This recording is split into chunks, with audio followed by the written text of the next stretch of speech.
자, 오늘은 인공지능이 우리가 아는 모든 것을 어떻게 끝장낼 수 있는지, 그리고 왜 대한민국의 한 국회의원이 그 이야기의 중심에 서 있는지에 대해 좀 깊이 파고 들어볼까 합니다. 이 한 문장, 네, 모든 건 바로 여기서 시작됩니다. 굉장히 도발적이죠? 하지만 이 말이 대체 무슨 뜻인지 이해하는 게 오늘 이야기의 핵심입니다. 이게 바로 오늘 우리가 풀어나가야 할 가장 큰 수수께끼입니다. 겉보기에는 전혀 상관없어 보이는 이 두 가지 이야기가 어떻게 하나의 거대한 그림으로 연결되는 걸까요? 지금부터 그 조각들을 하나씩 맞춰보겠습니다. 첫 번째 조각은 아주 현실적인 이야기, 바로 UN AI 허브 계획입니다. 그러니까 차지호 의원의 아이디어는 이런 겁니다. UN 산하의 여러 주요 기구들에 흩어져 있는 AI 관련 부서를 전부 한국으로 모으자는 거예요. 뭐랄까, 하나의 거대한 AI 공동 캠퍼스처럼요. 사실 UN은 AI가 중요하다는 건 알지만 이걸 제대로 다룰 전문가도 돈도 부족했거든요. 바로 그 틈을 한국이 파고든 거죠. 그리고 이 모든 계획을 구상하고 추진한 중심에 차지호 의원이 있습니다. 자, 그럼 이제 무엇을 봤으니 왜 그런 생각을 했는지 그 배경에 있는 핵심 이론으로 들어가 보죠. 차지호 의원은 인간지능 시스템, 줄여서 HIS라는 개념을 이야기합니다. 이게 뭐냐면 한 나라가 얼마나 잘 살고 발전할 수 있는지를 결정하는 보이지 않는 엔진 같은 거예요. 그 사회가 가진 교육 시스템, 지식을 만들어내는 능력, 이 모든 걸 합친 개념이죠. 이 비교가 진짜 흥미로운 게 이게 그냥 이론이 아니라 국경 없는 의사회에서 활동했던 차 의원의 실제 경험에서 나온 거거든요.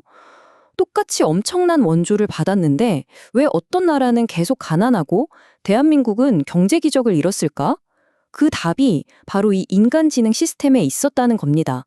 한국은 전쟁의 잿더미 속에서도 교육에 올인해서 강력한 HIS를 만들었지만 다른 나라들은 그게 무너져 있었던 거죠. 그런데 말이죠.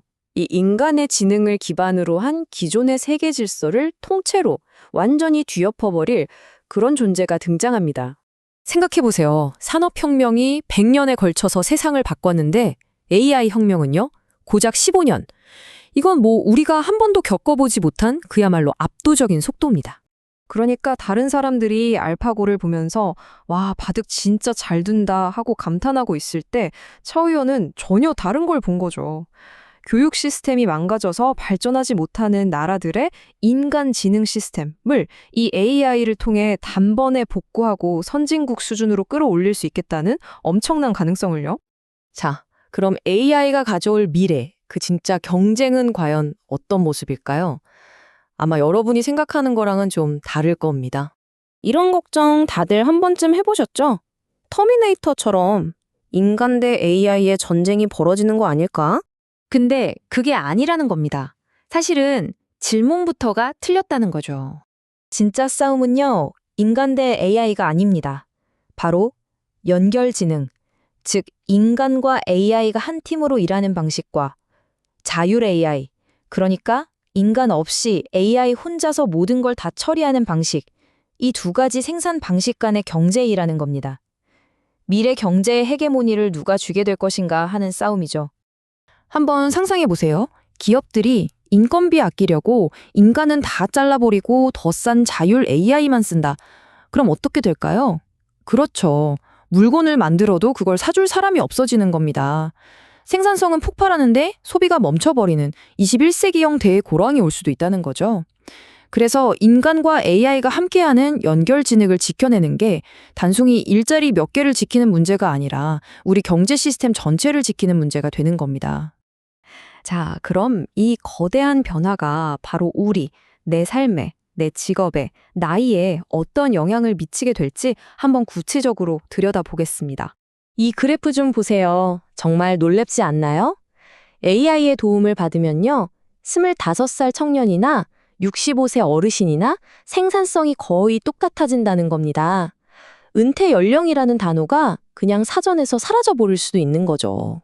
이게 어떤 결과를 낳을까요? 연쇄 반응이 일어납니다. 먼저 경험 많고 생산성 높은 고령층이 은퇴를 안 해요. 그럼 청년들은 일자리를 구하기가 더 힘들어지겠죠. 여기에 AI가 언어 장벽까지 없애버리면 문제는 훨씬 더 커집니다. 자, 핵심 질문을 던져보죠. 나이도 상관없고 언어도 상관없다.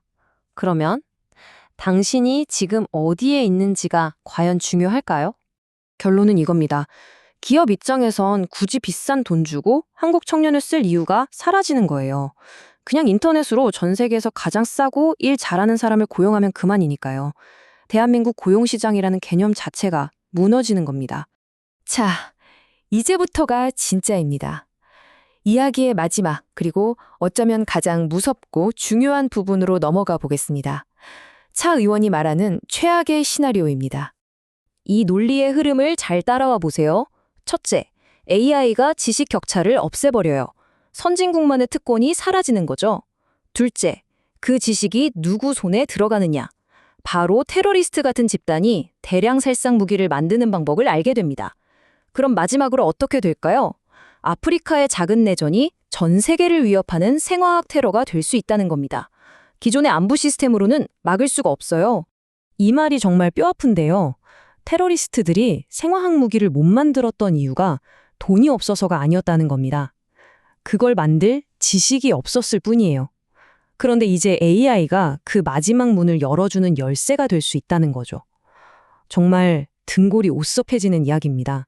결국 우리는 이 질문 앞에 서게 됩니다. 지금까지의 세계는 사실 지식의 불평등 위에 서 있었어요. 선진국이 그 우위를 바탕으로 질서를 유지해왔죠. 그런데 그 기반이 통째로 무너진 세상에서 과연 우리 인류는 살아남을 수 있을까요? 이게 바로 AI가 우리 모두에게 던지는 가장 근본적이고 또 가장 무거운 질문일 겁니다.